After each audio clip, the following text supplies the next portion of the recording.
Before villages and agriculture, many prehistoric people took to hunting wild game and gathering natural resources. To do these activities, they made tools out of a stone called chert. This material was flaked using antler and stone to make projectile points, which are also called arrowheads.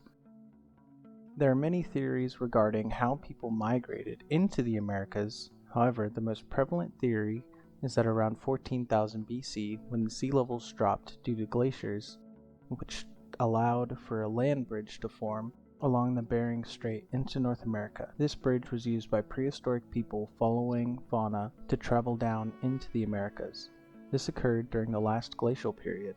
The two primary routes into North America were one along the coast and the other which went through a gap within the glaciers into central North America. From 12,000 to 8,000 BC, the Paleo-Indian period is associated primarily with a hunter-gatherer subsistence pattern. People of the Paleo-Indian period also took refuge in caves or rock shelters. The hunters of this time would hunt down now extinct animals such as elk, wolves, bears, horses, buffalo, and mastodons. The material culture left behind by these people were projectile points involved in the Clovis culture, which was the development of flaking techniques leading to a fluted pattern. Clovis points have been found at paleo sites across the United States, reaching all the way to the East Coast. For example, some points in Georgia have been dated to around 10,000 BC. As the Clovis point fell out of use, other variations of fluted points became more prevalent, such as the Dalton or Cumberland. Projectile point chronology changes between states and archaeological sites. The Archaic period took place between 8000 and 1000 BC and is characterized with the development of stone bowls made from soapstone, a more diverse projectile point range, and the beginning of cultivation with sunflower, amaranth, and marsh elder. People during this time also began constructing ceremonial sites, most notably the Poverty Point site. This site consisted of an eagle-shaped stone mound, several earthen mounds, and a large stone enclosure in a semicircular formation along the southern Mississippi River. Material culture from the Poverty Point site included stone beads and pipes. With this early construction of mounds, people began to travel less and would remain closer to their sacred land. Many of the archaic mounds can be found along the Mississippi River, with some in Georgia and Florida. Current research into the Archaic period may begin to change what we know about their behavior and development of sedentism in the southeast. The Woodland period took place between 1200 BC and 1000 AD and is characterized by a shift to sedentism, the development of pottery, and a rise in ceremonialism. The Woodland period also saw the introduction of interaction networks and cultural spheres, which spread across the East Coast, leading to a number of mounds being constructed near villages. The most prominent culture of this time was the Hopewell culture, which built large geometric earthworks throughout central and eastern North America. A culture which occurred alongside the Hopewell was the Swift Creek, which involved hundreds of pottery designs spread over Florida, Georgia, Alabama, Tennessee, and the Carolinas. The Hopewell created detailed pieces of art, including copper pan pipes, mica cutouts, and elaborate pottery vessels. Large Hopewellian sites throughout the eastern United States traded with distant lands, from the Gulf Coast to the Great Lakes. There have even been bear claws and obsidian from the Grand Canyon and Yosemite found at some of these sites. Technological advancements also occurred during the Woodland period, including the pump drill, which was used for creating ceremonial objects and tools, as well as the atlatl, which allowed for an increase in food acquired by hunters. Since Native Americans used every part of the animals they hunted, the atlatl may have also helped in the increase in bone artifacts used as tools and decorations. The Mississippian period took place from 1000 to 1500 AD and saw the emergence of a paramount chiefdom society, where paramount chiefs would have lower chiefs who would govern villages and control distribution of resources.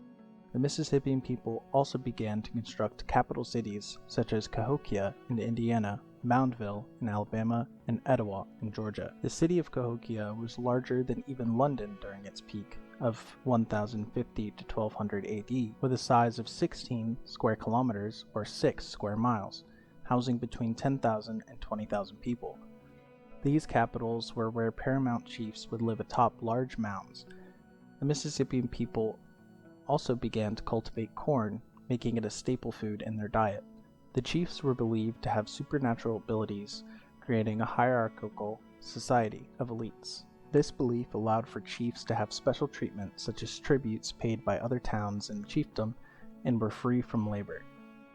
The Mississippian people also began to work more finely with stone, shell, pottery, and copper. During the late Mississippian period, 16th century explorers documented some of their practices. After contact with the Spanish, chiefdoms began to collapse due to diseases. This collapse also led to the establishment of tribes such as the Cherokee and Creek. During the 1st century AD, Eric the Red and Leif Erikson had established a settlement in North America, in Newfoundland, where they encountered the Inuit, Beothuk, and Micmac. The period of contact is one of the most well-documented times for North America, as the cultures were not remotely influenced by European trade and new materials. The first Europeans to arrive in North America were the Spanish, who led an expedition along the South Atlantic coast. This first expedition led to the capture of a Native American from South Carolina, named Francisco de Chicora. Many more Spanish expeditions led to the contact of tribes throughout the Southeast. In 1539, Hernando de Soto moves from Florida north into the continent. His first expedition involved the contact of Capacheki, Ichisi, Okute, and Hichiti, while the second expedition saw contact of Coosa and their paramount chiefdom, which controlled sites in Georgia, Alabama, and Tennessee. The sites from the Coosa chiefdom that were visited were the Etowah Mounds, Little Egypt, Six-Toe Mound, and Talamachusi. De Soto had also encountered several sites in the Carolinas, Tennessee, Alabama, Mississippi, and Texas. De Soto died in 1541 after an attack by the Tuscaloosa. In 1584, Walter Raleigh sets out for 3 Roanoke voyages to North Carolina for England. The Roanoke colony is well known for its mysterious vanishing between 1587 and 1590. In 2020, an article was published which found artifacts proving that Roanoke settlers had moved in with the Croatoans, who were friendly to settlers, putting the mystery to rest. In 1605, the English began trading with the tribes in the southeast, eventually establishing a colony in Virginia in 1607. With the establishment of a permanent settlement, missionaries from England started to arrive to save and educate natives in Virginia. During this time, a trading company sets up the first School for Indians, which were boarding schools meant to stop Native Americans from practicing their culture, including languages, in an attempt to civilize them. These schools ran from the 17th to the 20th centuries, with many people still affected by losing ties to their ancestral ways. The Dutch West Indian Company also began trading and making treaties with tribes throughout the Americas. Throughout the 18th and 19th centuries, native land was being seceded, taken by settlers, or levied for debts some owed. As more land was taken, natives began to be pushed westward, with conflicts between tribes and settlers who encroached on their land being more common.